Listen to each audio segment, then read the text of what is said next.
Welcome back to the OPEX podcast. On today's episode, I'm joined by Cody McBroom from Boom Boom Performance. On this episode, Cody and I discuss the importance of sustainable and individualized training and nutrition. Guys, this was a great episode with Cody. Stay with us.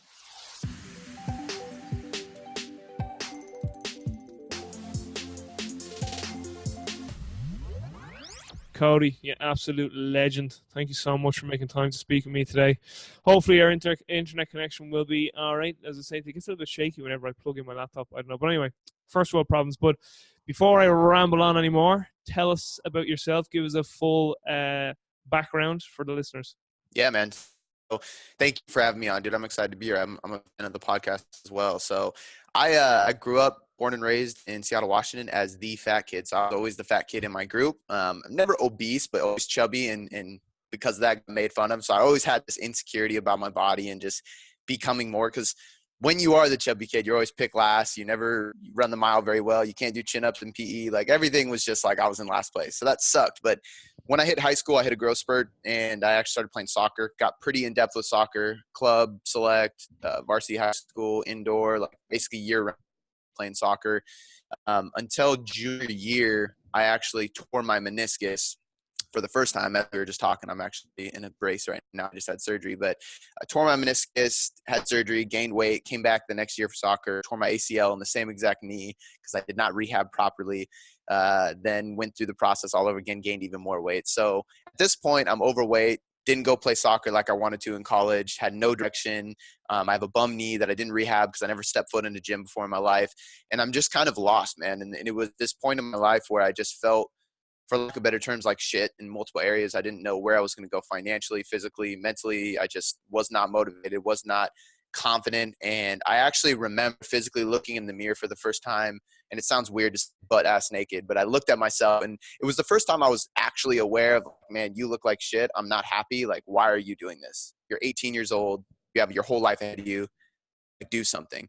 And I actually just went cold turkey, which is not something I typically practice with a lot of them. But I went cold turkey on everything I was eating, the lifestyle I was living, partying, smoking weed, doing just a bunch of shit that was not conducive to a healthy lifestyle. Quit everything, stopped everything, started trying to train. And I ran into this guy at the gym while I had a knee brace on, and I was doing knee extensions, which are probably the last thing you should do after a surgery on your knee. But I didn't know any better, right? Like Flex Magazine was my guidance at that point. So I was doing these knee extensions. This old dude walked up, heavier set, like a little bit older, not like physically impressive by any means. And me being in just a neurotic, blunt kid, I was like, dude, you don't know what you're talking about, get away. So he was basically like, I can help you. And I was just like, whatever. He was like, all right, well, if you change your mind, stop by my class. I run the fitness program here. And I was like, okay, dude. Weeks went by and I'm sitting in class and I've always been kind of an obnoxious kid when I was growing up. So I remember like standing up and asking the teacher, like, hey, how many businesses have you ran? Because I was in a class called Building a Small Business. And it was literally like starting the process and everything. And the dude said he'd never run a business before. It was just like, he just basically taught these like textbooks and stuff. And I just, He was a fucking phony. dude, he was a phony. And I got pissed. And I literally stood up and left. I was like, this is bullshit. What am I doing? So I left. And I didn't want to be there anyway. It was like one of those things my dad was like, hey, I'm just going to put you in community college. Do this. That's what I did. So I got up and left. And I was walking by the fitness department. And I saw this class. And it was that dude's class. And his name was Tim Fagan. And it turns out he's friends with Charlie Weingroff, Mike Boyle. I know Tim well. I know Tim very well. So I walk by and I come into his class and it's functional movement is the class's title. And there's a picture of a baby crawling on the projector. I'll never forget. This is like my first introduction into fitness. And I see this baby crawling on the projector and he's teaching people quadruped position and like unilateral movement, like going through the whole process from like a neurological standpoint and how we lose that through like a lifetime of shitty posture. And I was just like so fascinated. And I literally that week went to the place, forged my dad's signature, changed my degree to, I think it was like health coach there, something like that. It's a 2-year associate's degree program, but it's like top rated in the country. What's the name of the college again? I was in that college. I was in his classroom one day. No shit, Highline Community College. Highline Community, that's the one. Yeah, I was there in 2010, March 2010. I went over and spent a week with him. Oh, that's so crazy. So that was right, dude. I graduated high school in 2010.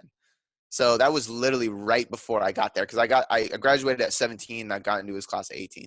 Yeah. But dude, like I went through his course, fell in love with fitness. I lost probably 40 to 50 pounds by just practicing different things, trying different things, cutting out shit in my diet. And as I think it was the second year I was there, dude, and I was like so deep into it, man. Like all I did was fitness. All I did was read blogs and articles and magazines and forums back then, because Instagram wasn't really a thing, and neither were a lot of these online coaches. It was just like Jay Ferrugia, Nate Green, John Berardi, Christian Thibodeau, like all these guys at the beginning. Like I'm reading all this stuff and a lot of FMS and what Tim was putting me on.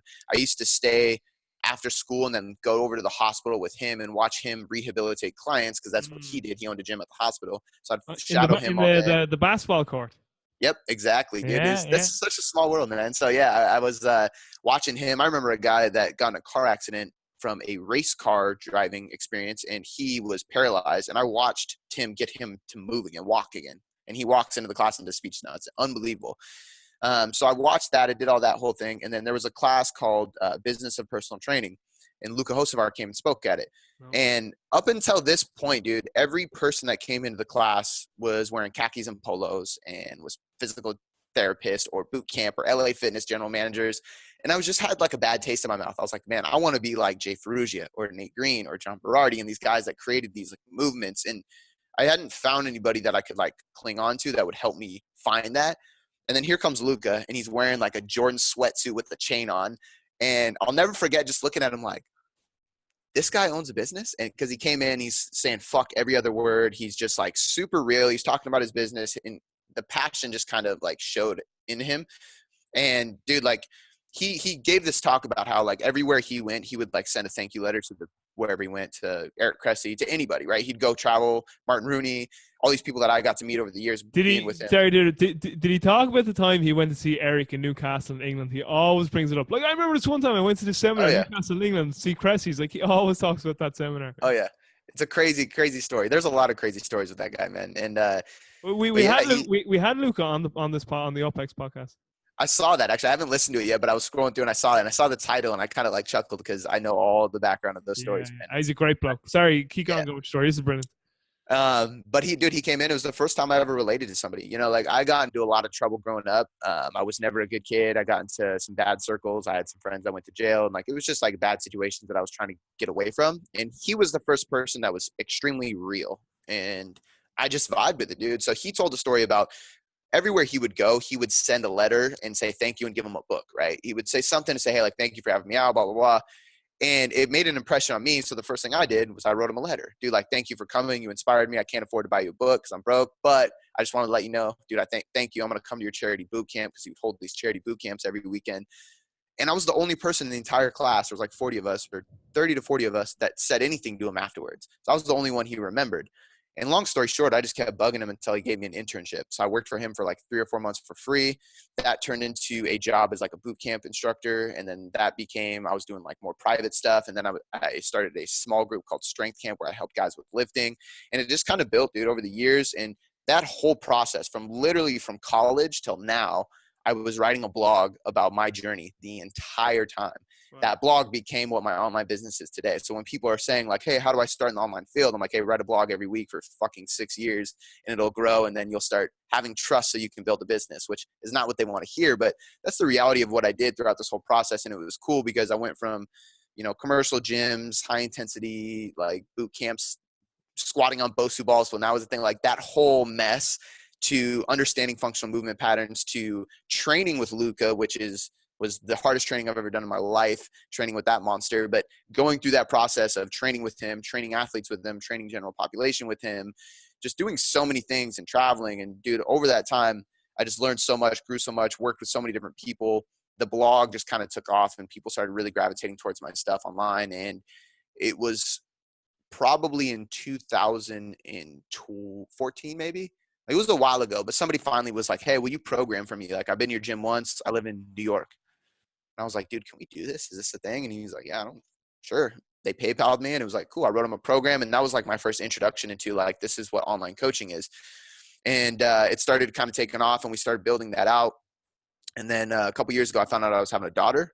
Once I found out I was having a daughter, I was like, I got to make a decision, dude. I'm in the gym all morning, or I'm sorry, all night. I'm working on my online business all morning. I train in the middle of the day. That's all I do. I sleep, breathe, and eat training. I work on Saturdays. Like I have Sunday with my fiance and that's it. I can't do that when I have a daughter. So at that point I had to make a decision. So I actually decided to go all in on my online business because I'm an entrepreneur at heart. Gave away all my clients, left the gym, did my own thing. And that's just been kind of growing. And now that's where we're at today. We have an online platform. Today I have a coach in Germany. We have a coach in Colorado. We have a couple coaches here in Seattle. My assistant, my media guy. So we built a team out of this. And we have clients in bodybuilding, CrossFit, general population in Australia, Asia, Europe, Canada, South America, like everywhere, dude. And it's just been growing and growing. And it's just really, really cool to see this kind of populate so organically. And from me being patient over the last 6 to 8 years, really, of just putting out content, just trying to learn and help people. And that's my passion, man. And now today, that's what I do for a full time. Man, we got so much in common. I was also a fat kid too, like a really fat kid. Tell me this: when you were younger, did you play any sport? Only soccer. I pretty much gave up everything once I actually started liking soccer. So at a pretty young age, that's what I went with. And when you first injured your knee, how old were you then? I was 15 or 16. And I should say, like, I did skateboard and snowboard quite a bit too. So those were like my and that's probably what led me into like some of my hoodlum activities, because I was just on the streets skateboarding all the time. But the only you were a gangster. I wouldn't consider myself a gangster, but I got in some trouble. Good stuff. No, listen, that's phenomenal. And I love when people give a good background on themselves, because, it sets up the podcast and the rest of the conversation nicely. So the two topics I really want you to cover today are programming and nutrition periodization. Now, before we go into those two topics, I just have another question here for you. I might have another one or two. Next one is, tell me about your influences. Who have been the biggest influences on you, both professionally and personally? Now, I know you've mentioned Tim and you've mentioned Luca, but is there anyone else? And also, as I just said, it's both professional and personal. So if you have anyone else there you'd like to name, let us know. Yeah. Tim and Luca were definitely big pieces in all of this, just because they were the first ones to kind of help me get into anything at all. I would also say, I don't know if you're familiar. Now that I know you're familiar with so many people I'm familiar with, Steve Krebs. Steve Krebs. The name rings a bell, but I wouldn't be too familiar. Go ahead anyway. Who is he? He is Luca's best friend, basically. But that's probably why I know the name. But his face, there's no face to it now. So he owned a couple of gyms, and then he got into the Wake Up Warrior movement, was really close with Garrett J. White, and he kind of brought me into that and took me through Warrior for a full year in 2017. You did Warrior, did you?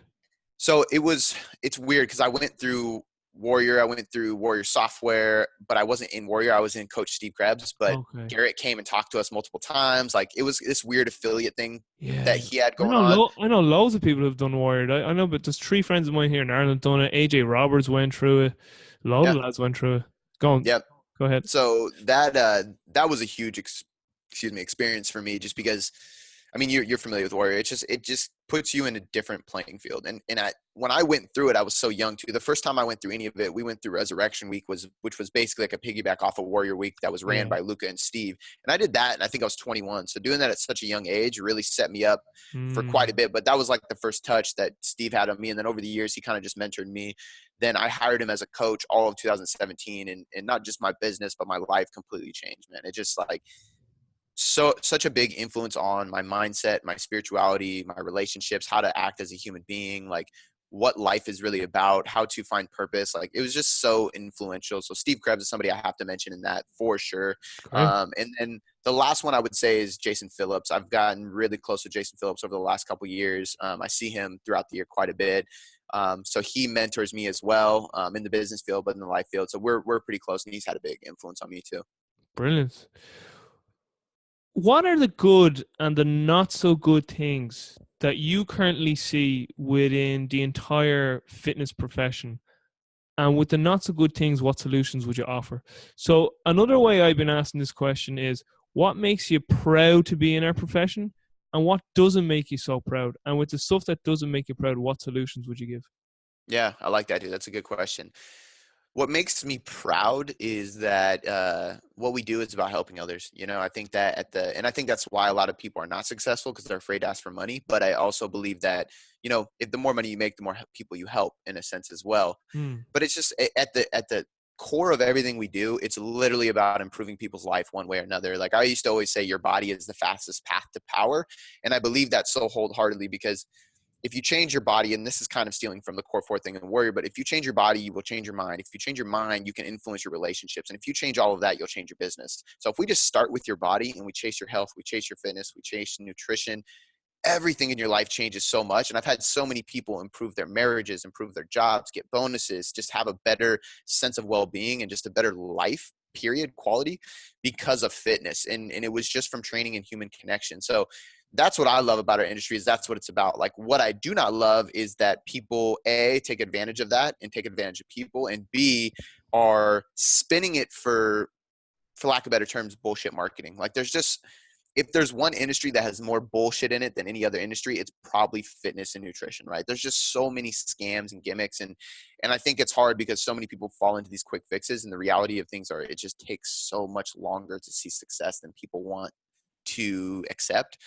So what I hate is that, but I think the best way to change that is doing what people like, honestly, what Boom Boom Performance, my company, is doing, what OPEX is doing, what people like everybody we've mentioned are doing, is really just focus on education first. Like none of us are seem or act or present ourselves in a way that's money hungry. It's education hungry. We want to educate people. We want to teach people. We're not in it for ads or money or schemes or anything like that. It's not, and none of us got into the industry to become rich. Like it's never a thing like, oh, I got in fitness to be a millionaire. It's always, I got into fitness because this shit changed my life and I want to change other people's lives. So I think the best way is to just keep doing that. And I think it's getting better. You know, there was a point in time where like meal plans and supplements and all this shit was so prevalent and nobody understood the bullshit behind it. So it crowded the industry. And I think now with so many people putting out education, we're slowly kind of pushing that shit out.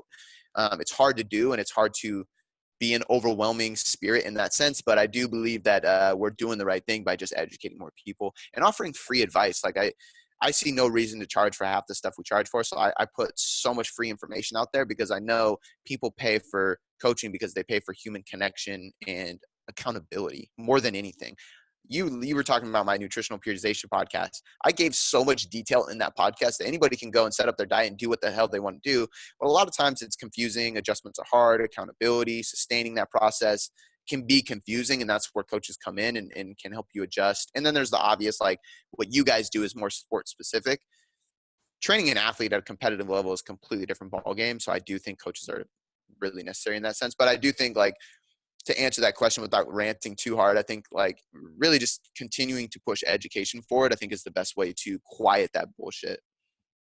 Oh, great stuff. And just so you know, actually, like while OPEX does train competitive fitness athletes, its actual main target is general population.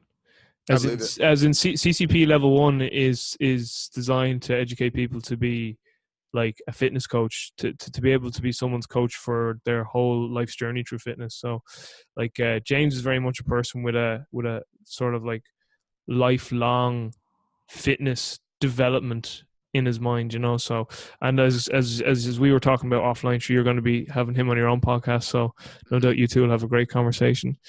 I heard that podcast you did with, I think it was James, just recently on like the business behind OPEX and stuff. And I see you guys doing that a lot more and more as time goes on. I think there's a lot of people in that space that, I mean, I even started when I first started, I was like, I want to change soccer players. Like that's all I wanted to do. Yeah. And it changes, you know? So I think a lot of us get into it for that reason. And we realize that we can help way more people if we kind of open up that niche and start helping everybody. And I've seen OPEX do that a lot. So it's awesome to see. Yeah. Even personally myself, like I originally got into strength and conditioning, you know, and like most coaches who get into that field, you're like, all I want to do is just train athletes and get into professional sports. And as I've gotten older and I've educated myself more, I'm actually more sort of fascinated into like, how can we improve human performance in a more all-encompassing manner? So like, to me, like human performance, like everything falls underneath that. Like how to be a better dad, how to be a better friend, how to be a better CEO of a business, how to be a better, you know, mother, cousin, friend, whatever, not just athletic performance. And like, I'm more fascinated now in things like longevity and, you know, as James would say, kind of off-putting entropy. So like basically aging, like, you know, so we have to fight entropy as we get older. But I'm very much fascinated with that. And as I said to you offline, like, you know, I'd like to go on and do a PhD in things like circadian biology and epigenetics and mitochondrial health and function and longevity and aging. I think that to me now nearly fulfills me and stimulates me more, almost as much as, you know, elite human performance. And don't get me wrong, I still love nerding out on, you know, athletic performance and whatnot. And I think the thing too is you can't separate any of that stuff. Everything's connected. Nothing's in isolation in this universe. So, but just to your point too, like as I got more mature, I actually kind of appreciated and got more fascinated with all facets of fitness, not just athletic performance.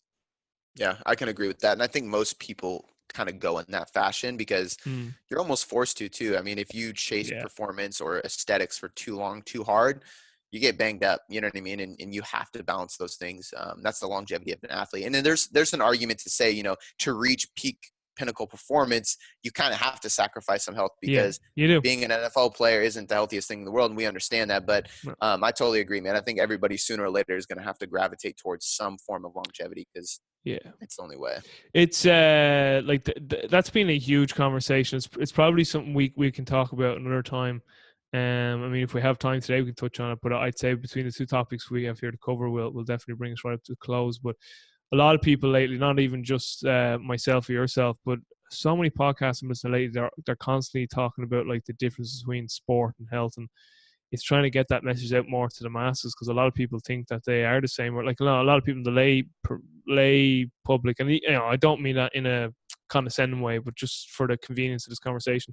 But a lot of people just in the lay population would think that, oh, surely like athletes are healthy, you know, sport means that you're healthy. And it's like, as you just alluded to there, like NFL, nah, not healthy. As I say over here, like rugby smashing into people like in like mini car crashes, that shit ain't healthy. But as James Fitzgerald would say himself, he's like, when athletes are fully aware of the trade-offs they're making and they're willing to make those trade-offs, he's like, there's no judgment on that then. There's no right or wrong with that because they're the sacrifices they want to make for what they love to do, you know? So Cody, as I said, I want you to touch into now your philosophy and your training philosophy, your training system, and your nutritional philosophy and nutrition systems. Just want to say this right now so remember to address this. Listening to you on the podcast you've done, it'll be linked up in the show notes on nutrition periodization.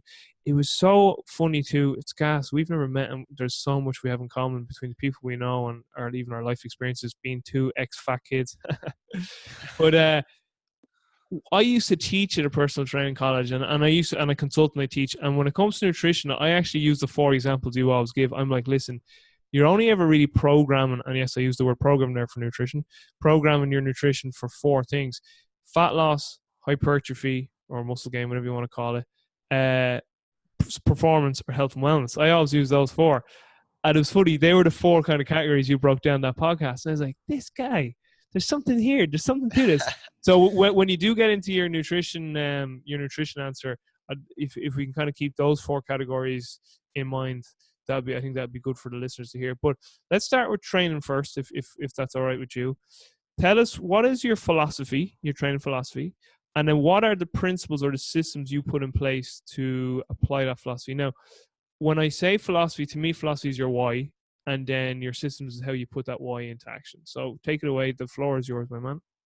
You know, it's real quick. That's what's funny is I actually used to teach at a personal training college as well over here. So another thing for you, man. But you look better. Don't have a better tan. I'm just like, I'm vitamin D deficient and pale white. It's my Irishness. Hey, dude, that's a compliment because I live in Seattle, so it's not that sunny. I've been there. Actually, Seattle is quite like the Irish weather, but it's a little bit better, even slightly nicer somewhere. I'll give you that. I believe it. So, yeah, man, I think that it's hard for me to pinpoint like what my philosophy is simply because everything we do is so individualized, right? Like when a client applies for coaching with us, they answer 50 questions before we even go any further, right? We want to know where you're at, what your goal is, what your history is, what your lifestyle is like, what your stress is like, what your sleep is like literally everything head to toe. But I would say like my philosophy or my why is to get you to point B being the result in a functional manner. Like I don't program necessarily like Marcus Philly, but I do love the term functional bodybuilding. And the reason I like that is because I do believe that everybody should be targeting muscle growth, should be targeting muscle activation, a mind-muscle connection, and movement patterns that are advantageous to functional patterns, right? We should be encouraging people to move properly, and we should do that in a way that can get them to their goal. Because I realize at the end of the day, if a person comes to me with horrible posture, horrible movement, so on and so forth, but they want to lose fat or build muscle and change their aesthetic, whatever, I have to get them to that goal. That's what they're paying me for. And if I say, hey, we're not going to do that for the next 6 months because we really need to work on your lumbar spine and your forward posture of your shoulders and your forward head posture, we're going to like correct all these things. We're going to work on some neutral spine stuff. We're going to work on some breathing drills, so on and so forth. They're going to be like, dude, I'm going to hire somebody else. The bodybuilder down the street will take me right there. So I think trying to figure out a way to blend things in, like a good example of this is, and I'm guilty as charged. I mean, I have a busted knee as we speak. I don't enjoy mobility. It's not, I'm a very A type personality. I'm not a fan of sitting down and doing mobility for 30 minutes. It just bores the hell out of me. I won't stay consistent with it. But what I will stay consistent with, Another thing we have in common. yeah, and it's just the reality. So like what I will stay consistent with is athletic dynamic warm-ups. So we're going to take my body through a series of movement patterns while actually moving, breaking a sweat, getting my heart rate up. I feel productive. My muscles are being stretched and activated. My joints are moving functionally. I'm not loading anything necessarily unless we're adding, let's say, a kettlebell bottoms up press or walk or hold or anything like that, but very little loading patterns at that point. But now I'm getting my body prepared to move. So my philosophy is kind of like, can we blend these things together? So we encourage joint health, we encourage movement patterns, we encourage wellness of the body instead of just breaking it down. But how do we still get them to their aesthetic performance or muscle hypertrophy goal, which really comes down to, and I'm a big fan of Eric Helms' strength and muscle and strength pyramids. It really comes down to those tiers, right? Volume, intensity, and frequency are going to take first priority. The thing below that is adherence always though, right? So the adherence factor for me is looking at how many days a week can you train, not what's optimal, how much can you actually train, right? My life dramatically changed when my business grew and I had a daughter. I couldn't train the same way I used to train, so I had to adjust. It doesn't mean I don't have the same goals, but the reality is I have less time in the gym. I actually built a gym in the garage because I was like, I don't have time to even go to the gym if I want to get in the work I want to do. So I had to adjust my schedule, my lifestyle, how long I was in the gym, so on and so forth. And that's what we do for clients. So from an adherence standpoint, it's your schedule, your capabilities, how your movement patterns are. Like, what can we actually do for a training split, for all of that, as well as the key point of movement patterns I was just talking about. Because from an adherence standpoint, if we go right into volume, intensity, and frequency and just break you down because it's games, bro, you're going to be smashed and we're not going to be able to consistently train. And if you can't consistently train, what the fuck is the point, right? We got to keep doing this month after month after month. So for me, the first thing is, how do we incorporate some kind of dynamic movement without boring you and keeping you in the gym? And then how do we adjust this to your lifestyle? Like, I know this volume is optimal, but if that won't fit in your training split that will work for you consistently, it's not going to happen. Once we lock in that piece, then it's about training volume, intensity, and frequency. Frequency is really just the tool in order to hit your intensity and volume, essentially. But making sure that we really can only guess, especially with a new client, but kind of like going off of Renaissance periodizations like MEV and MRV, like finding your maximum recoverable volume. So we get you to a point where you're still recovering and feeling good, but we're pushing the limit, because that's what's going to cause muscle growth. And even if your goal is fat loss, we're probably going to chase some muscle growth anyway, because that's the best way to maintain, right? So, and then after that, looking at the smaller things. I do incorporate a lot of rest periods and tempos for a couple reasons. Number one, if you can't be in the gym for longer than an hour, I have to dictate your rest periods to keep you moving. I also think there's merit to say that metabolic health can be improved if we do focus on some rest periods as well. And then tempos are going to be there for control, right? Like, for example, my knee. I'm going to have to play with tempos quite a bit in order to rehab my knee properly without just going in and just dropping into a squat and banging on my joints. I want to teach people how to use their muscles to go through a movement, not use their joints. And I think that's very important for people to see. Like, I look at your muscle kind of like the motor behind the movement. If we can activate that and use that properly, you're going to more safely go through these movement patterns. So kind of taking them through this pyramid in a way that I believe is going to be advantageous to their movement quality, instead of just diving right into volume, intensity, and frequency. And there's also a way that I look at periodization from a daily, a weekly, and a monthly perspective. There's not a lot of people that I can program out 8 to 12 months, right? And we look at like a long-term macro cycle, like a power lifter. There's not a lot of people we can do that with because we don't know if they're going to be with us for 3 months, 4 months, 5 months, and they might not even care about that. We work with a lot of general population that just wants to get lean and feel better. So for me, the most important thing is daily periodization. What does your daily structure of your workout actually look like? How are we starting? How are we finishing? What's going in the middle? And how do we keep your energy levels, your fatigue management, your joint health healthy from start to finish so you can actually perform well throughout that session so you don't feel beat up by the end of the week?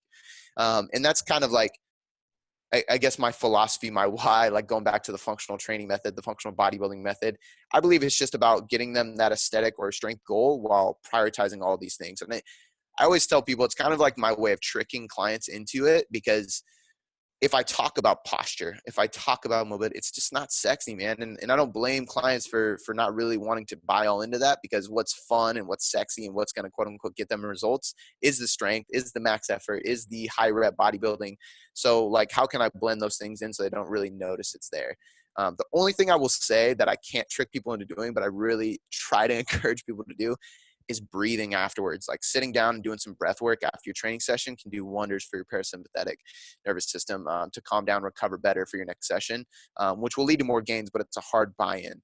So a little bit of a rant, but I don't know if that kind of makes sense as far as like what my philosophy and purpose behind the programming is. Yeah, so like what I really take away from that is, is that your philosophy centers all around individuality and sustainability.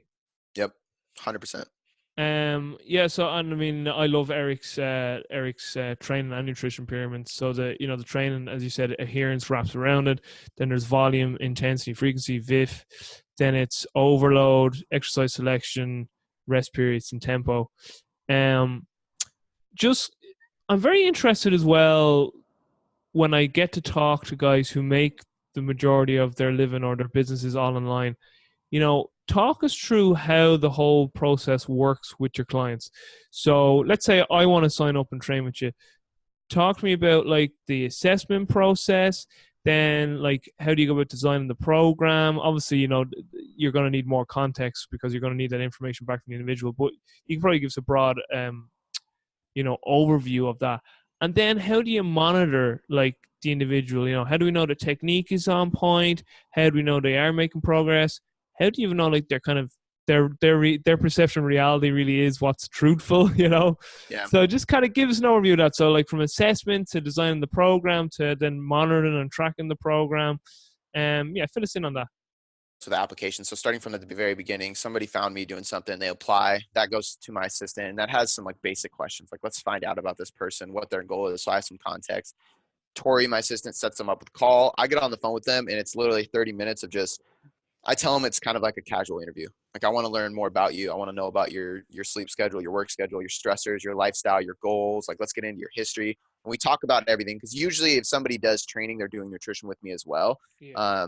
It's rare that they're not, but either way, we're going to know, I want to know more about your nutrition anyway. So we kind of get the whole background. Once I get through the interview, we decide it's a good fit. They like what I'm saying. I like what they're saying. Then they obviously sign up at that process. So there's kind of like this indoctrination process. Once they sign up and they're with me, then I send them an email, and that's going to break down everything else. So even though I already interviewed them, they already filled out a question, there's another 30 question questionnaire to go even deeper. There is an assessment, which is I like to say it's the FMS for dummies. Like, it's very, very simple, because what I found with FMS, and I love FMS and I've used it for over the years, and I've had the equipment and I've done stuff like that. Trying to get a client to do the FMS without me physically right there is damn near impossible. It's just confusing. It's intimidating. It's overwhelming. And that's the last impression I want on a client right when we get started. So for me, it's like, let's do some wall slides. Let's do straight leg raises. Let's do overhead squat with a towel over your head. Let's do like a split lunge, like push up, plank hold from a side angle, just so I can see their stability and their lumbar flexion. Very basic shit, but let's just look at these things. And I'm like, hey, you can use your smartphone. Nobody's got to be with you. You can do it in your living room. It's super simple. I knew leg raise was going to be there. Do you look at toe touch? Yes, toe touch as well. So there's quite a few. I want to say there's 10 exercises in there. I would have to pull it up, but very simple. Trying to just basically see like, where is their flexibility, is their ankle mobility, hip mobility, thoracic mobility, so on and so forth. Where's their overhead reach, stuff like that. If you're familiar with, and Tim Vagan beat this into my head at such a young age that I've always stuck with this, but like the the stability mobility continuum, basically looking at joint by joint approach, right? Your ankles are mobile, knees are stable, hips are, and it kind of allows me to basically pinpoint an injury, right? The first time I hurt my knee, I didn't know this at the time, but when I came back and started looking at things, where was my immobility? Was it my ankles or my hips? Because that's most likely what caused the chain reaction to get my knee trying to be mobile when it's a stable joint, and that caused all these tears, right? So I look at this and that allows me to see things, but also shows me posture. They do anatomical position before and after, stuff like that. So I can see posture. I can see limb length, because believe it or not, that can dictate specific exercise programming, even as simple of the variation of squat or lunge that we're going to choose based on their femur length. And you've probably seen this. There's some people that squat like a good morning, right? Like we all know those powerlifters that look like they're good morning when they squat. They have a really long femur. If I have a general population who isn't competing in powerlifting, I probably don't need them doing a squat and risking their lumbar spine doing a back squat like that, right? So we're going to pick a different variation. But things like this help. So they go through this assessment process. That kind of gives me the feedback. Once I get this back, I have a questionnaire that's super detailed, before and after pictures. I have their commitment. I have their video assessment. Everything's broken down for me. And then I can sit down, review everything, and then we can kind of start structuring things. If they're doing nutrition with me, whether we're going the macro route or not, they're required to track their food for 3 to 5 days in a MyFitnessPal or My Macros Plus or something like that. A lot of people I will actually have write their food down and then add it later, because when they see the number of the calories, it'll dictate how they eat, since they know I'm going to look at it. But I want people to be real, right? If you eat a Snickers bar and a beer every day, I want to see that, because that tells me where your actually starting point is at. But essentially, we go through this assessment process. Then I get all this information, and then I can go to work and decide, like looking at their questionnaire, should they train 3 days a week, 4 days a week? Is their goal pretty extreme and they're a gym junkie? They can train 6 days a week. Okay, how am I going to wave intensity throughout the week to make sure they manage that? I see a lot of people go super sympathetic, driving the high intensity effort, whether it's through load, so heavy lifting, or high intensity like CrossFit or just boot camp style, Soul Cycle. There's all these different high intensity modalities over here in the States. They're doing that Monday through Saturday. They're just frying their nervous system. By week 3, they need deload so bad, but they don't understand that. Then they end up binging. It's like this whole nasty cycle. So how am I going to take them hard sympathetic, because we need that stressor, and then bring them down the next day, bring them up the next day, bring them down for 2 days, bring them up. And I kind of look at these different things throughout their assessment. That dictates the training split. That dictates whether I feel they need an upper lower split, a push-pull legs, a full body program. We kind of dictate things like that. I personally have created templates that I believe work for anybody. They're very generic, so I can't give them to anybody because it just says squat. It's a pattern, right? And then there's intensity zones. At that point, I have to take this template that I know works in this training split that will work for person X, and then create movement patterns, loading patterns. Should they be doing more tall kneeling, half kneeling, staggered stance, things like that? Are we going to implement kettlebells or barbells or Zercher holds? I can start kind of playing around with all these different tools and modalities to make this an actual individualized program for that person. The reason I have these shells, I'm just going to be completely honest, is because I've scaled my business. To work with masses, you have to have these systems in place. So I kind of have these systems that just help guide me. Once we get that in place, now the person has a training program. Now they have their nutrition plan, and then it's just they have 24/7 access to me. I keep everything via email unless we're doing calls, which some of my clients do get, simply because if I have messages coming from every area, I just get so lost and confused of where adjustments are being made. But we do a lot of, I'm not a big fan of a bunch of apps, to be honest with you. I think it confuses people. So we actually use Google Docs and Google Sheets for everything. We have metric trackers. We have training trackers. So now they have their program in a Google Sheet where I can view it. I can see what they're doing. I can see their progressions week to week, if they're progressing at all. They can leave notes that say, this bugged me, my shoulders hurt, so on and so forth. I can make adjustments throughout the plan. But everything is in there for me. Same thing with nutrition. We keep nutrition. For some clients, they'll even track their macros every day inside this, so I can see their fluctuations, their weight fluctuations. Not everybody should weigh themselves every day, but there's some good data that shows people should weigh in every day because it's self-accountability. So it kind of depends on the personality type. And then last but not least, while we're doing this entire process, we're tracking sleep, mood, digestion, hunger, performance, whatever biofeedback I think this person should track. So for you personally, I might pick 3 to 5 things I want you to mark on a scale of 1 to 5 every day, because we need to work on those things. Whether it is motivation, because you tend to go so hard that you just tank your nervous system. The first thing to fall down and decline is your mental motivation to go to the gym. That's a really good signal that tells us we should deload training. We should give you a diet break because you're getting fatigued. So I'll track motivation on a scale of 1 to 5. How many hours of sleep did you get? How fatigued are you? What is your mood like? Are you getting mood swings? Like, let's look at these physiological signals that give us information about your body and your brain and your hormones that tell us you're going too hard or you're not going hard enough, or we're at the perfect place. Let's keep just pushing forward. And that way I can be pretty kind of reactive with deloads rather than proactive. I think some people believe deloads need to be every 4th week, and then people end up deloading every 4th week when they're not even going hard enough the first 3 weeks. And you mentioned that, like, how do people, they're perceived, and I use RPE to kind of help them and teach them the process of like, hey, like, this is RPE of 9, which means you should actually only have 1 in the tank. And by 1 in the tank, I mean, like, it's a grinder. Like, you might not have the best form on that one, but that last rep that you just hit was clean and very challenging. Like, I want them to push it because we all know people, I think they've done studies on this. Women kind of get in this, the majority of women, I shouldn't say all women, can get stuck in this mode of not pushing the weights heavy enough. And a lot of guys go way too heavy and hurt themselves. So having this RPE scale to judge that, having that feedback from me helps quite a bit. And then as far as assessing form, we're just going to look at videos. Like, we do videos at the beginning, and then periodically, if I feel like a client needs to check in with me because I don't know their form is on point, I will have them send me regular videos of the compounds so we see that their mechanics are working properly. And what's the minimum amount of time you want your clients to sign up for? So we have a 3-month minimum, and it's been like that for a long time. Usually people, that gives us enough time to educate you. So I can get somebody pretty good results in 12 weeks, right? Especially if they don't have, if, for lack of better terms, they're not all fucked up. Like, we can get you to a pretty good place in 12 weeks. But it's also enough time for me to teach you what we're doing. Because I believe, like, I always tell people on the first call, I'm not going to work with you forever. That's just the reality of this, right? And I understand that. And so as a coach and educator, it's my job to teach you everything we're doing, answer all your questions in detail, so that if you leave in 12 weeks or 24 weeks or 36 weeks, no matter when you leave and you understand how you got to where you're at, so you can keep staying there, sustaining the result, or you can push it even further on your own, because at some point you're going to have to do that. So I'm really big on that. But usually by the process of 3 months, people end up staying longer. Most people are with us between 6 to 12 months.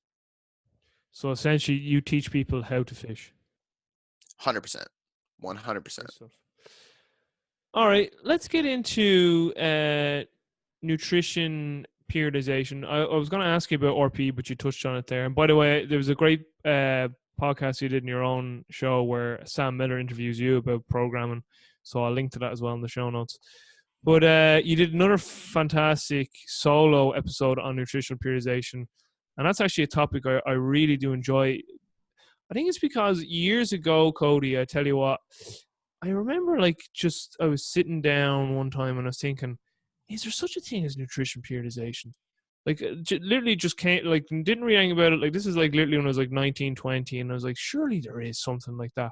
I was like, we always talk about periodization for programs, like, but it just made inherent sense to me in nutrition. I'd never looked into it. And then I just kind of Googled it and researched it. Nothing was great coming at the time, but then I suppose like the only thing that kept popping up when I kept typing in nutrition periodization was carb cycling. It was like carb cycling. And I was kind of like, it is a form of it's an undulation, it's a form of undulation, like we'd undulate certain parameters in training. Anyway, I'm starting to ramble here. My question to you is, can you give us a good in-depth perspective and your thoughts on nutrition periodization? And again, I can link to that podcast, but again, the mic is yours for however long you want. Yeah.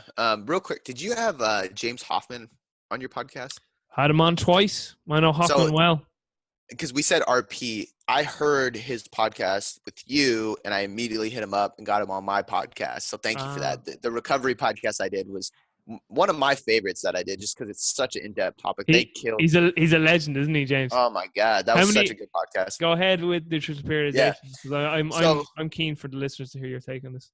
Yeah, I think that I kind of did the same thing for a long time. I periodized training. I understood that. I understood that there was a way to periodize for general population, which is basically just looking at like your day-to-day training versus week, month, year. But I never thought about it with nutrition, but I was doing it. I just never called it periodization. So if we, like you said it yourself, carb cycling is a form of periodization.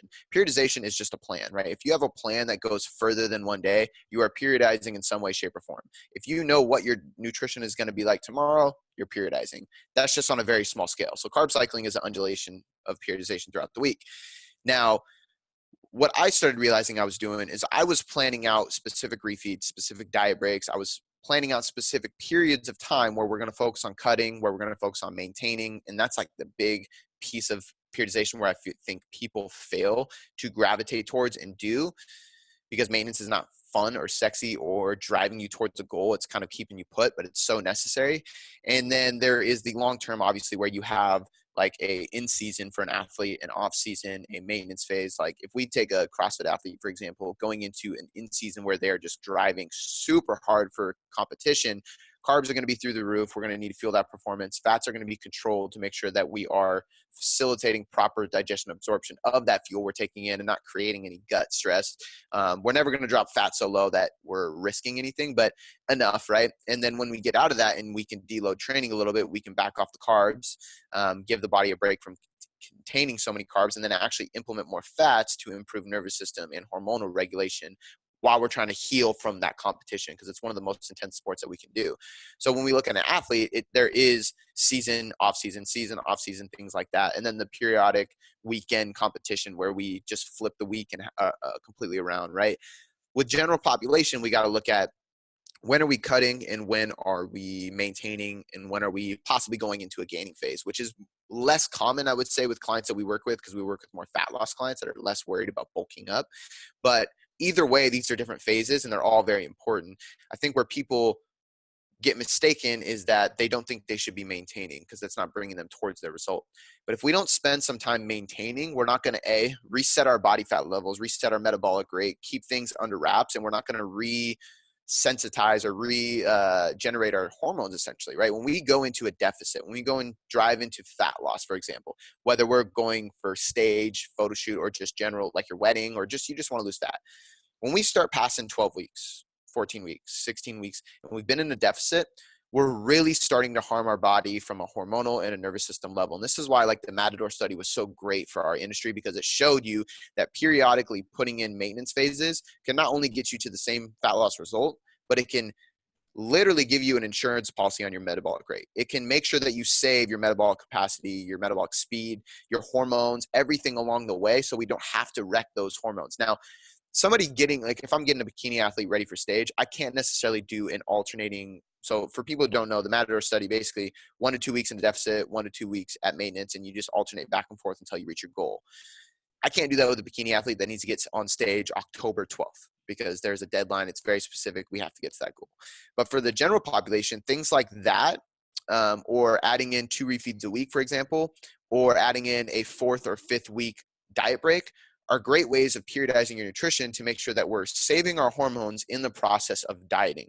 So as we go through a deficit and we're training hard and we have work stress and we have family stress and we're probably not getting 7 to 8 hours of sleep, our nervous system is just getting hammered with sympathetic stresses constantly. And we're not matching those sympathetic stresses with any parasympathetic recovery methods. So I try to get people to do a massage or float tanks and things like that, which we know are more beneficial from a psychological level, just kind of unwinding, as James proved on both of our podcasts. Like they're more for the nervous system to just kind of calm down. But those things are important, but not everybody's going to do those. So when I plan a person's diet, like swinging back around to the periodization method, we have to decide, is this person going to adhere better if I do 5 days a week in a deficit with 2 days back-to-back refeeding at higher carbs, really just bringing their calories up to maintenance through carbohydrates, because that's going to refuel glycogen, but it's also going to stimulate leptin, ghrelin, your metabolic rate. It's going to save your thyroid, your testosterone. Is there any literature to support that? Because I know Yeah. I know like Lyle McDonald was like, people used to do 24 hours. He's like, it's not long enough. He's like, you probably need 48 to 72 hours. But I don't know if he had any study for that, or is he just based that off just experience? Yeah, definite experience, but also I can't just pull out a name. I'm not gonna pull out the name of the research study, but if you go to the new edition of the Muscle and Strength Pyramids, I want to even say the old edition, a lot of Lyle McDonald's work. I want to say RP as well. There's a bunch of guys that have cited that literature, so I know people can go find it. And I believe I've cited it in my blogs on periodizing nutrition. But basically what they found is 24 hours wasn't enough to stimulate ghrelin, leptin, metabolism, save your thyroid or your testosterone in the process of the deficit. 48 hours, however, of refeeding, so bringing your calories up to maintenance, was enough to stimulate these hormones and kind of keep you in that safe zone while dieting. So for me, when I'm taking a client through a diet, if I don't have a strict deadline, I'm much more likely to do 5 days of a deficit, 2 days of refeeding, strictly for the purpose of just maintaining your hormones as we go through this process. Because we'll be able to stay in that deficit for longer. You'll adhere better psychologically, hormonally. Your training will be better. Your digestion will be better. Stress management will be better because we're saving these hormones. Now, what I will say is I have, for example, a couple bikini competitors right now. Those people, sometimes we won't use that because I need to get to a result faster. So we do need to go hard for 12 weeks. Or I have clients who aren't in a serious enough deficit to really cause any issues. So I might have 1 refeed per week for these people. I do still believe there is some advantage to that, more, and this has been proven too, more from a psychological benefit. You have 1 day a week where you can intake more calories, you feel better, you go to the gym, you're not flat, you get a pump, you get a good training session. You're going to feel better psychologically, and that's going to help in the long run for adherence purposes. Yeah, I was just about to say anything that helps with adherence. I mean, 100%. it's worth implementing. Yeah, I was just wondering, though, was there actual studies on that? Because you always just hear people like saying these things, and it's just like you're just parroting, or you're just repeating what someone else has said. Like, is there any evidence for this? Or you just hear some of that, and I suppose like probably you're like me. Like the longer we're in this industry, the more you kind of like, it's nearly like an eye roll, like, oh, I bet you now they'll say leptin here, or, oh, I bet Right. you now, they'll say, that, like, just things like they had 2 groups and they were isocaloric, and one group ate 3 meals, one group ate 6 meals, and the 6 group meal, they lost more weight because they stoked their metabolism more. It's like, that's impossible if they were isocaloric, because like, just like stuff like this, like, or just whatever, Sorry, I'm going off there. I'm really big on, like, I always talk about bringing science to application. I have friends that I became pretty good friends recently with Lauren Conlon, and she actually is in the labs and she does research, and I talk to her about stuff, and she's really great about it because she doesn't put out things that aren't applicable. And I think that's really important. Yeah, there's a lot of stuff going on in research that we can't apply to the general population or to a person that is following a nutrition plan with me. So I'm not even going to mention it in my content. However, 48-hour refeeds I do use quite a bit with clients, and I do see some advantageous to that. The other way I really like working things, because the issue you will see is, people will be too impatient to take that frequent of refeeds and not see faster progress on the scale. Because as we know, like, you lose, let's say, 1.5 pounds, and then you refeed half that back, but you're still slowly going down on the scale, which is good. But some people, that fucks with their head. Other people, that 1 day or 2 days of refeeds turn into a binge, turn into 4 days, turn into, I had my refeeds, but I spent them all on alcohol. And it's like, okay, we can't use this method because you're not using it for the purpose behind what it's going to do. Because if you use it for sugar and alcohol, it's probably not going to benefit your hormones as much as we once believed. So for those people, I might plan in a 4th, 5th, or 6th week, or sometimes even an 8th week, depending on their biofeedback, as we're tracking the stress and all those things, a diet break. So we go 4 to 8 weeks, I wouldn't say hard, because I want a sustainable deficit depending on the person, but pretty hard. And then by that 4th, 5th, 6th week, whenever I feel like things are starting to slowly slow down with stress and performance, we'll just implement a diet break. So we'll be proactive. Like, hey, before you get tanked or burnt out, we're going to implement this like 4 to 7 days of refeeding, higher carbs. I have a couple clients in this right now, and it's always like a weird buy-in for them to talk them into it, because I'm like, just trust me, you're going to gain 1 pound or 2, but it's just glycogen. Every 1 gram of carb holds like 3 to 4 grams of water. The scale will go up. You'll feel better. Just ignore it. Then 2 weeks after that, all of a sudden they're down at a new low because their body is back to being fully recovered, and they can go into a deficit safely. And I think that's what people need to remember.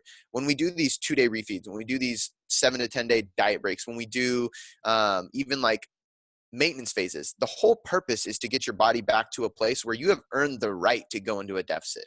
We get clients that hire us, and it's like, hey, I'm ready to lose fat. And I'm like, you've been eating 1,200 calories and doing cardio every day, no strength training, you don't get sleep. You're not going to lose weight. I'm not going to drop your calories. We have to go into a maintenance phase first. And it's hard for people, but when you maintain, you restore mental, neurological, and hormonal health, that puts you in a place to go in a deficit. So the amount of clients I get to me, which it's way fewer, but I love when a client comes to me and they're like, been eating at maintenance or above for like 6 months. And they're just like, I feel great. I'm training hard. Everything's great, but I think I can get a little leaner. And I'm like, cool, let's pull some calories because you're in a healthy place. they get shredded and people are like, I want to be like that. And it's like, okay, we'll maintain for 6 to 8 months first, and then we'll go into that. So it's important for people to understand this periodization method. And I'm glad that I'm not the only one, but we started talking really more about this nutritional periodization because it really is the only way to sustain a lean body. There was like an epidemic, and I fell into it because I did my own bodybuilding competition, and reverse dieting wasn't a thing. Periodization with your nutrition wasn't a thing. Prep coaches would take you to your to stage and then say peace, and then you're done. And then you kind of leave and you're like, okay, I don't have a coach now. I'm barely eating anything. What do I do? I did the worst thing possible, dude. I did a show, and then I left on a cruise with my girlfriend the next day for a week. Horrible idea. So diet for 16 weeks, get absolutely shredded, barely eating anything, go on a cruise and eat and drink your face off for a full week. I came back home, no abs, depressed, went right back into cardio, right back into dieting. Serious bloat going on. Oh, dude, it was the worst, but it just messed with my head because now I'm going back into all this cardio and diet and stuff, and it's not working the same. Why not? I don't get it. So people need to understand this because it's the only way. Like, we all want to get lean, but let's be honest, like, we want to stay lean. I don't want to get lean for a weekend. I want to get lean for life. So this is the process. It's periodizing it in this way. And it could be as simple as implementing multiple refeeds throughout the process, having these diet breaks, whatever it may be, or simply knowing, and I don't think anybody does this. They do this with training in sports, but nothing else. I have 12 months in a year. Okay, I want to be lean next summer. Cool. When should I be doing a cut? When should I be doing a maintenance phase? Do I have any room to go through like a lean gaining phase where I can try to like sit at surplus, get strong, and build some muscle? How do I periodize this throughout the year so I can actually maybe get lean, do a mini cut at first, reset some insulin sensitivity, feel good before I start maintaining, reverse diet, go through a lean gaining phase. And now I still have 4 or 5 months at the end of the year to get lean. Now I spent a full year doing it the right way to where next year I'll be in such a better place. And the only people that ever think about this are bodybuilders. But if we take a general population that can commit to a year, I just had a guy that signed up with coaching for me. And he's like, I spent the last year rehabbing my gut, getting super healthy. I want to commit to a year with you so we can periodize everything, do this. I was like, I don't even have a year-long contract. And he's like, well, I'll make one. He sent me the contract back and he crossed out the 6 and he wrote 12. I was like, this guy's a beast. So he's ready to do it. And that's like what we want to see with clients because that allows me to go, okay, we can look at the next 3 months and then 3 months after that, 3 months after that, 3 months after that. So every quarter we have a focus, we have an understanding of what we're doing, and we can build education throughout the process. How much do the nutritional hierarchies of Eric or RP influence your So much? your what was I going to say, the way you program for clients? And So, just before you answer that too, so again, for the listeners, and I can link to this too, I'll link to the books and the videos that Eric done and anything from RP. But essentially the nutritional hierarchy is, adherence, consistency, again, is wrapped around it. Then you have the most important things, going from most important at the bottom to least important at the top. You have your calories, this is Eric's one anyway. You have calories, you have your macros and fiber, you have your vitamin, minerals, your micros and water. Then it's timing, frequency, timing, and supplements. Whereas RP's one was calories, macros, timing, food quality, and supplements. But just before you do give the answer of how important you found the principles from those nutritional hierarchies. Let's say as well you have a client, right, and it's Mary, and she's 50, and she hasn't a clue what MyFitnessPal is. How are you helping her like track, or how are you essentially getting her into nutritional habits of getting her into a deficit because she's looking for fat loss, and her food, getting her consistent and her foods of a decent quality? So 2 questions there. How much an influence of those nutritional hierarchies have you? And then when you're working with someone in general population who isn't on a track, hasn't even a clue what a protein is, like, they know food, that's it. Yeah. So there are 2 questions for you. Those were the influence. Like, so I remember watching the video before it was a book, like that long ago. Yeah, me too. I remember watching it. Yeah. I did a consultation with 3DMJ multiple times way back to help me. So like, I'm familiar with them. I actually have a free ebook that I did. It was kind of like summarizing how I use the pyramids. And it says influenced by Eric Helms. He's in the book. I have his gracious to give it away for free. So he let me do that. I believe the RP pyramids are, I don't want to say more applicable, but I do like how they put meal timing up sooner for athletes. I think for athletes, that's very important, especially in intense sports or doing 2-a-days. I'm a big fan of using like highly branched cyclic dextrin for athletes or people who are really seriously training. And I think meal timing does come into play with extreme bodybuilders or athletes. For everybody else, Eric Helms pyramids, I do believe, come first. And yeah, they were the influence, man. I have my own way of going through them and using them, but I think that it's very, very important for every coach who wants to implement any type of nutrition to understand those pyramids. Even if you're not tracking macros, you as the coach needs to understand that so you can almost guide your client intuitively into those pyramids because they are what matters most. And I think there's some arguments with like, the micronutrients for health. But I will say there's so many studies linked to having extra fat on mass or being in a surplus for too long, leading to poor health, no matter what the food quality is like. So I'm with Eric, but like I would say like for health purposes, like micros are very, very close second. But even, sorry, just for going there, but even RP's eating for health pyramid has the food composition as the second most important thing. Yeah, I know. So they would agree with what you just said there. I'm saying like, yeah, that quality is more important. I think we can thank Lane Norton for arguing with people enough and debating people enough that he brought enough like debates showing studies that actually prove like, if your calories are too high or if you have fat mass or if you're gaining fat or you're in a surplus, your health's going to be bad no matter how clean the food is. So he's kind of helped debunk that. I don't think it gives us right to eat shit, but I'm not a fan of if it fits your macros. You know what I mean? I don't think that leads to sustainable health. But and then as far as like, a client who has no idea what macros are, it starts from the ground.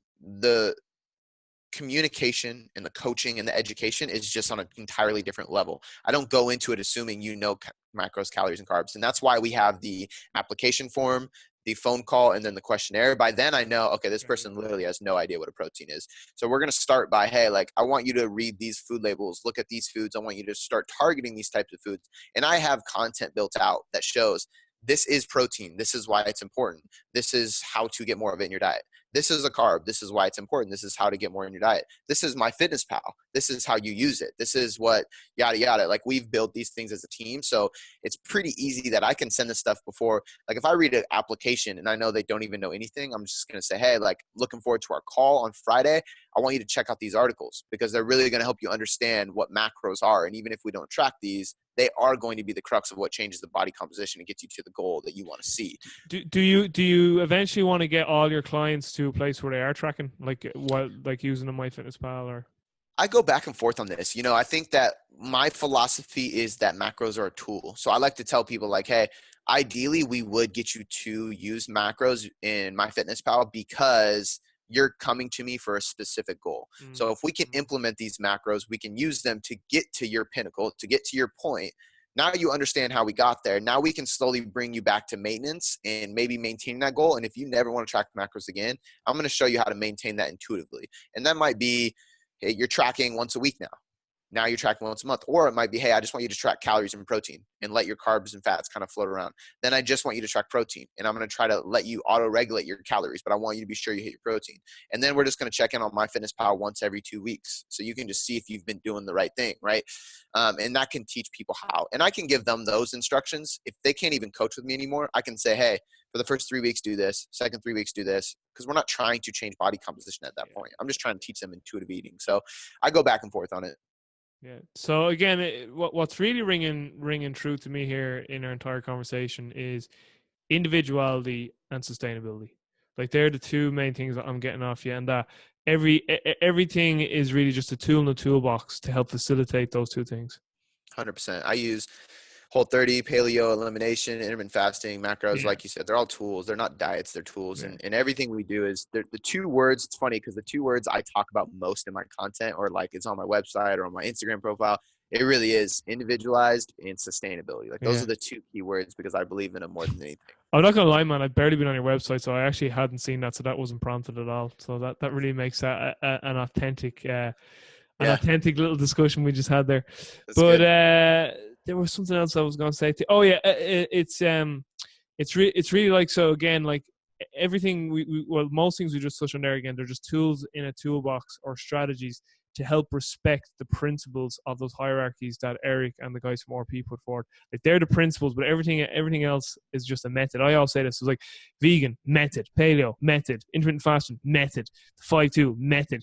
He's like, but are they respecting those principles on those hierarchies? It was funny. There was some meme on Twitter. I never saw it, but a friend told me about it, and it was like the meme was like basically people saying like, "What's the better diet for fat loss?" It was all like this person goes, I was on paleo, I was on vegan, I did Atkins, I did 16-8, I did 5-2, whatever it was, and it was all like, and then it was like equal signs but beside all of them. So I think like they're all on the left hand column, and then on the right hand column was all like equals, calorie deficit, calorie deficit, calorie deficit, calorie deficit. So like again, the underlying principle was that they all put the person in a deficit. Yeah, and I think that like you said, they're tools to adhere to a calorie deficit, or tools to adhere to the pyramid. And if you look at from the training spectrum, if they made a strictly like a hypertrophy pyramid, I believe it would be volume, and then after that, intensity and frequency. Because I believe that volume has been shown time and time again to be the key driver to muscle hypertrophy, right? But intensity and frequency is how we fluctuate that. How many days should you train a muscle per week? How many times should you do full body? It doesn't matter. Like your frequency is so you can adhere. Like I might work better on a push-pull legs. You want upper lower. If volume is hit, we're golden, right? So I think it's the same principle for nutrition for sure. Yeah, and just to sort of wrap up this discussion now on training nutrition, I have a few little quick fire round questions for you, and then we'll wrap up the show. But what I realized after I kind of came through this, nutritional periodization thing, this kind of comes from Louis Simmons, the Westside Barbell, is that I realized, the law of accommodation or adaptive resistance, whatever you want to call it, that's an applicable that's a biological law that's applicable to every facet of life. So so why do we periodize training, or why do we have variation training? So that we don't plateau, so we don't accommodate training, so we don't get adaptive resistance. And it's the exact same with nutrition. And I used to use the examples for when I was teaching the students. I was like, guys, what happens if you keep stimulating insulin over and over and over, and you become insulin resistant? Exactly, because you've an adaptive resistance to it. What if me and Cody were locked in a room for 10 years together? We'd become resistant, Cody, fairly quick. But then let's say we only spent a week together and we got on great, and then we didn't see each other for a few years. And we're like, Cody! And they were resensitized, you know what I mean?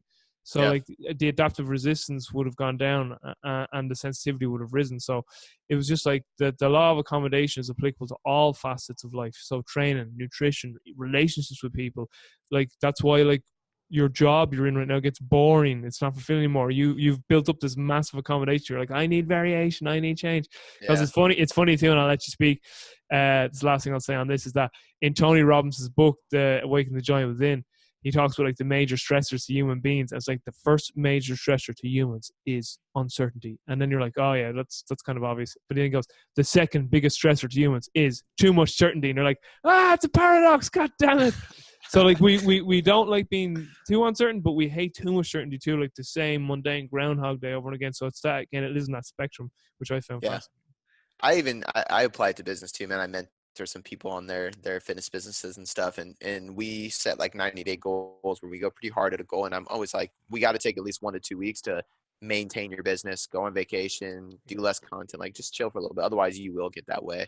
And completely side tangent, but I think if people want to understand their own personalities more, I'm pretty good friends with Christian Thibodeau and his neurotyping system. That's a load of woo, that neurotyping. Oh, dude, I love it, man. It helped me a lot. With that, will you?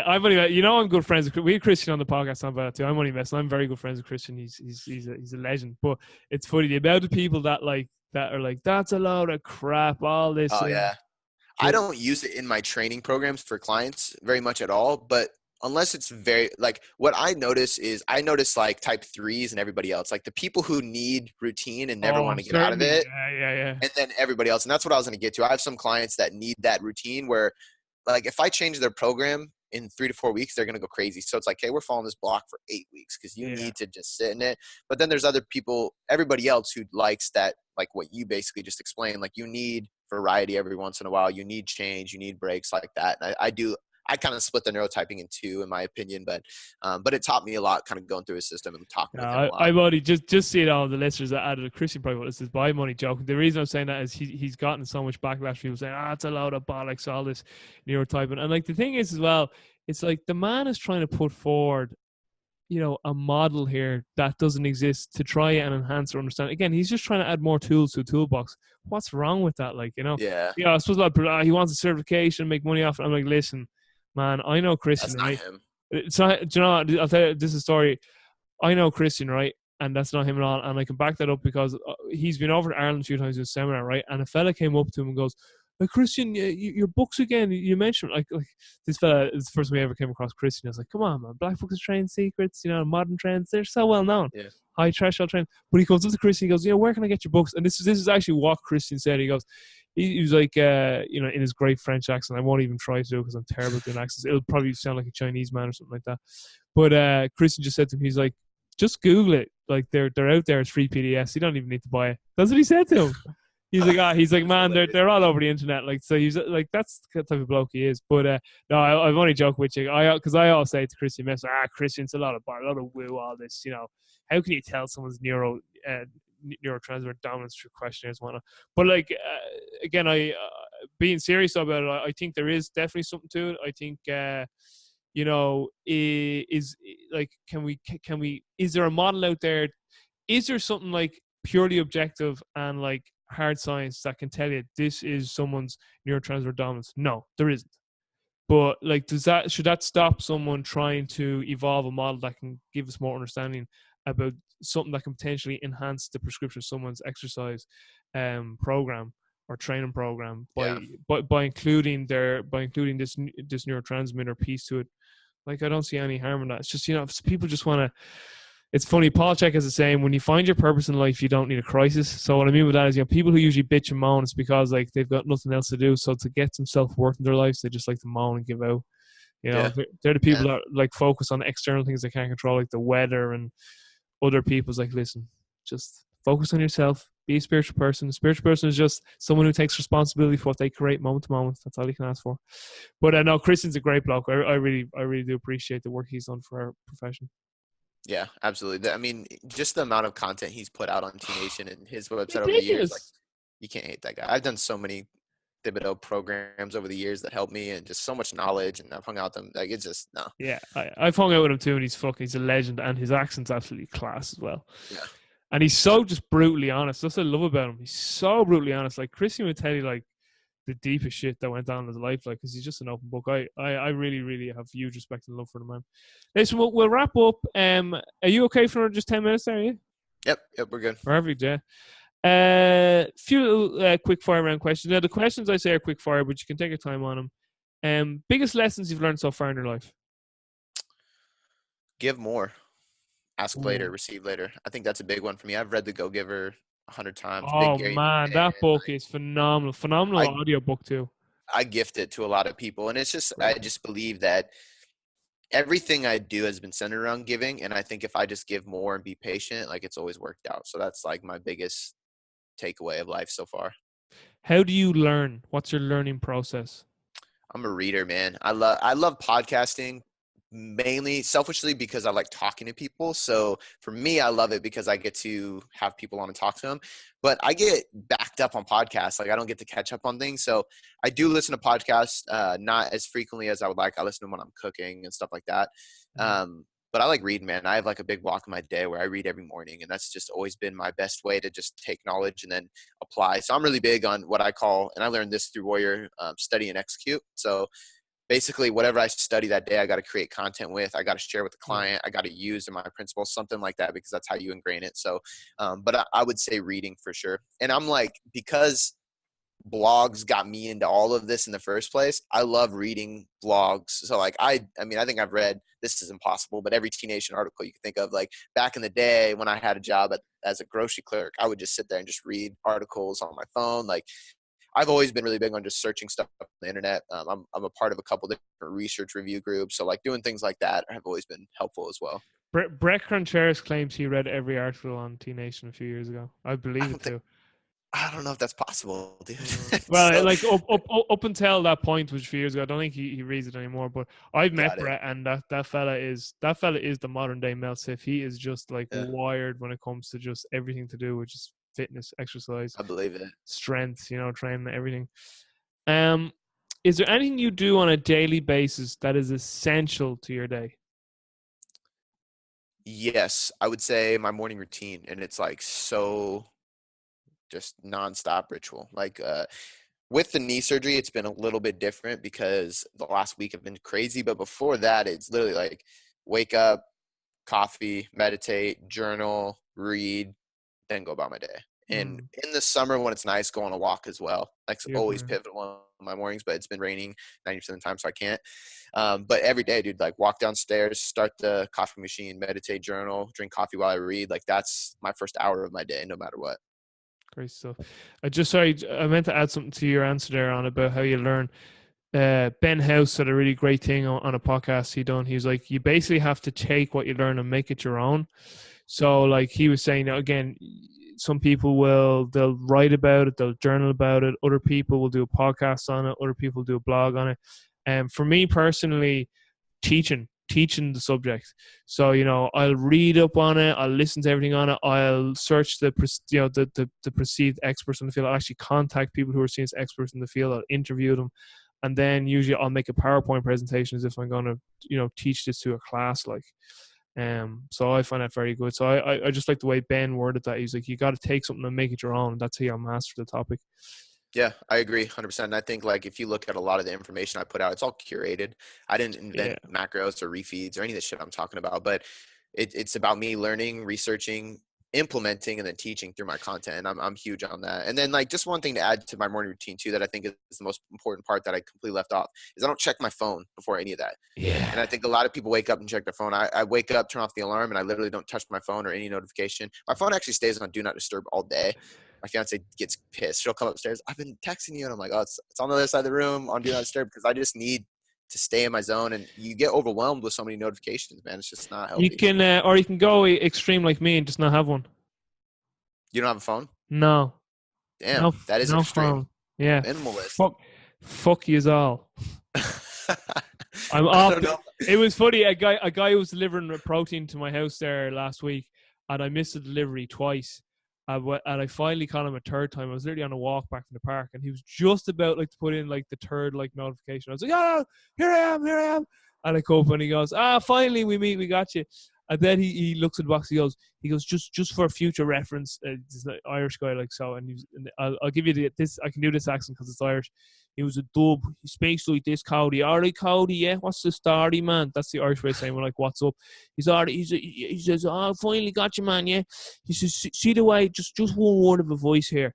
See the way you put your landline on it, yeah, your landline. Put your mobile on it. And I was like, I don't have a phone. He goes, you don't have a phone?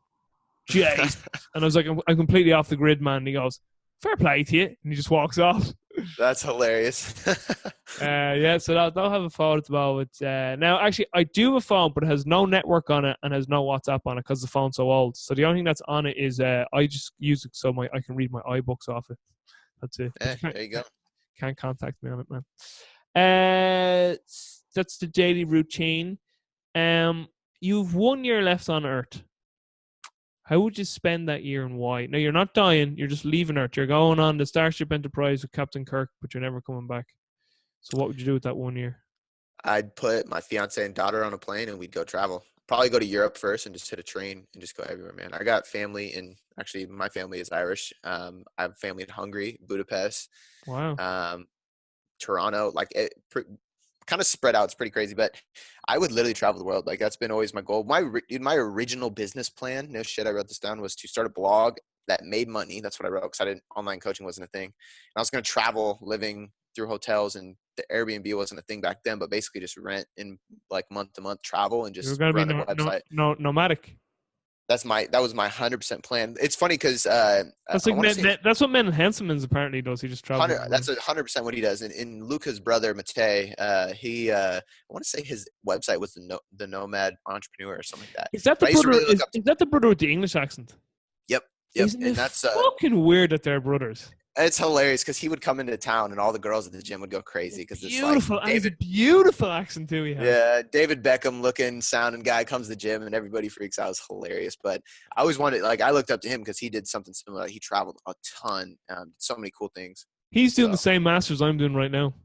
Oh, really? The I one believe it. in Mary's in Twickenham. Yeah, he was on Mike Robertson's podcast and they spoke about that. Sorry, just on books too. What is your top book recommendation, and what are you currently reading? So I won't say The Go Giver because I already said that, but that's definitely up there. That is a quality book. It's so hard to pick one. I would, for the business owner, probably The One Thing, Very because I good. think so many people get so clustered, and that really helped me zone in on the one thing I'm great at, which is coaching, and that's what I need to do. But then I would also say The Leader Who Had No Title. If you haven't read that, that's an amazing book. I haven't read that one yet. No, It's by Robin Sharma. It's unbelievable. That's a really, really good book. I read The Monk Who Sold His Ferrari, all right, but I haven't read that one by Sharman. Yeah, that's another great one by him as well. But I would probably go with one of those. I think I'm not going to say anything training and nutrition related, because I think all training and nutrition related books can be great, but they have like little things that they're great about, like little things inside of them that I gravitate towards. I want to take out, not necessarily like, I mean, if you had to pick one, it'd be the Muscle and Strength Pyramids probably. But I actually am just about to start a new book, and it was a recommendation for a podcast guest. So I got her book, and it's called The Happiness Project by Gretchen. Gretchen Rubin. Yeah. I haven't started yet. It literally just came in the mail. So that's my next book that I'm currently reading, because I'm about to start it. There's an interview with her with Sean Croxton. I think it was on Underground Wellness before Sean wrapped that podcast up, where she talks about that book. A lot of people really like that book. I actually have it on my shelf, but I haven't officially read it yet. So, listen, that's savage. I have one more question for you, and I listened to again the episode you did with Sam Miller, and this is actually one of the questions he asked you.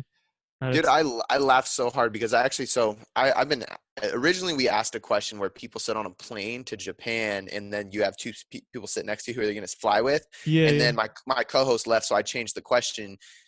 Almost like a year ago. And then I heard your podcast with James. That was the first podcast I ever listened to from you. And I heard the question. You heard the question? I was like, no shit, this motherfucker stole my question. I said the same. I was like, this motherfucker stole my question. I was like, so funny. He has it at 3. He has it at 3, and I had it at 5. It was gas. But listen, you only gave 3. So, and I'll ask you the question for the sake of our own listeners who haven't heard that podcast with Sam. So again, 5 people to dinner, dead or alive. Who would you invite and why? I know there was 3. I know you said you might have a Lincoln fella there, and there was a skateboarder, I believe. Mm-hmm. Yeah, so Rob Dyrdek is a skateboard. He'd be in there. He's a skateboarder, entrepreneur, restaurateur, fucking movie star, not movie star, TV star.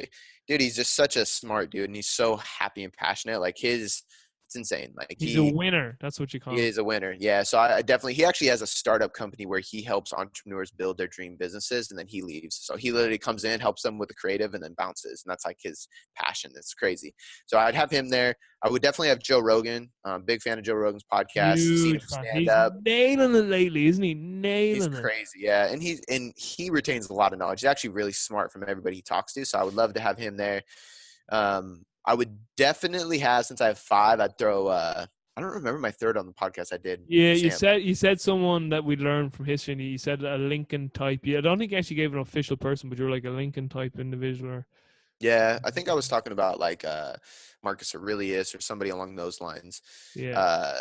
But I would probably throw Arnold Schwarzenegger in there too, because I think he's just another legend. I mean, he's done so much. Like he's done everything people would expect him not to be able to do. Like, have you ever seen the Bill Burr joke about him? It's so good. So it was around the time. I'll make this brief enough.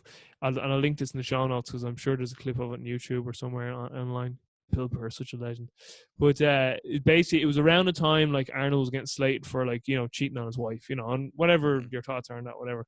But like Bill Burr was like, this one thing that everyone wants to pick on now, and he's like, outweighs everything this man has done, and he just goes through all his achievements. So he's like, from Austria, got famous for lifting weights, and then Bill Burr goes, I lift weights, no one gives a shit.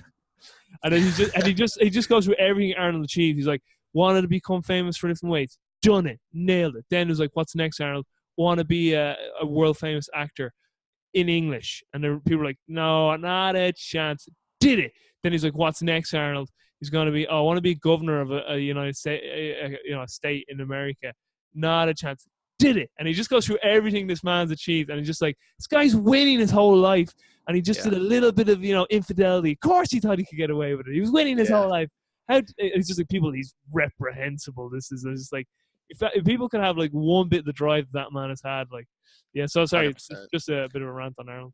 I've heard really good things about the people I've met him too, so I definitely would have him there. I've heard that too. I actually would change the Marcus Aurelius one to, like you said, I actually probably would go Abe Lincoln, because I think that time and that era, being in the country that I live in, is just be so crazy to hear his Yeah. perspective, make me realize like what I have and be kind of grateful for everything, and that would be a good one. And then if I had to put a fifth, this sounds weird, but if I can, I would say Bruce Wayne, because I'm a huge Batman fan, and I just Oh, think yeah. Bruce Wayne is like super fucking cool. And it would just be cool to have Bruce Wayne at the end of the table while we're having this conversation. I think you actually did say him in the other podcast, Bruce I Wayne. might have. Actually, Bruce Wayne. Yeah, Abe Lincoln. He'd probably one of mine. You know, I can name every single U.S. president back to back. I know U.S. history really well. I can't even do that. Yeah, I actually done it in I have my own podcast, All Things Strength and Wellness, and I did an interview with Zach Couples, and Zach was doing impressions of Ronald Reagan, and I said, okay, you can do he does a really good impression, by the way, and I was like, I can name all your presidents, and he's like, no, you can't, and I was like, all right, and we did it, and it's on That's that crazy. podcast, so you can listen to it. I meant to say this to you too, just while I wrap up, when you were talking about joint by joint. You know, I worked for Mike Boyle as well. Wow, no, I did not know that. Yeah, I That's interned crazy. in 2009 and I worked there in 2015. Me and Mike are very good friends, very, very good friends. So he was one of our first, he was the very first guest in the OPEX podcast, actually. I've never had a chance to meet him, but second. I've studied a lot of his One of work our and first just looked at him over the years for a lot of guidance. Yeah, obviously, Tim knows him. Tim Bacon would know him. Like they've met really well. times, yeah. But Mike's an absolute legend. So I see he wasn't our very first guest. He was one of our first guests. I think Jim Crow was the very first person on the OPEX podcast, or James was. It was James and Jim, and I think Mike was our first like external guest. But anyway, listen, I'm rambling, and we've come to the end, my friend. Because now for me here in Ireland, it's past 7. It's family time, dinner, and whatnot. Good. Listen, there's loads of other topics I could talk to you about, and I'll get you back on no doubt in the future, and we'll talk the faces off each other some more. But listen, where can listeners find out more about you, Cody? Yeah. So most of my content is on Instagram. So go over to Instagram at Cody.boomboom. That's always been my nickname. Boom Boom Performance is the website, boomboomperformance.com. Podcast is Boom Boom Performance Podcast. If you type in Cody Boom Boom on Google, it sounds weird to say Google me, but if you type that in, nobody else is coming up. I can guarantee that. So search Cody Boom Boom Boom. Boom. Boom Boom's great. So it is. I think it's great. Yeah, it's absolutely fantastic. Nobody forgets it. No, you won't forget that. Say one. I was laughing to myself there when he said Instagram. I was like, shit, you need a phone for that though. That's right. I guess, well, I'm going to stay off the grid for a little while longer because I'm finding myself quite productive. But listen, that's phenomenal, man. I really do appreciate you taking the time, and I'll say goodbye to you offline. But for all of the listeners, you are spoiled rotten people. All this information for free. Definitely go over and check out Cody's website and his podcast, man. I listened to 2 of his podcasts today, and I was like, this guy's putting out amazing information. So, Thank you. Yeah, I really appreciate what you're doing for the profession, my man.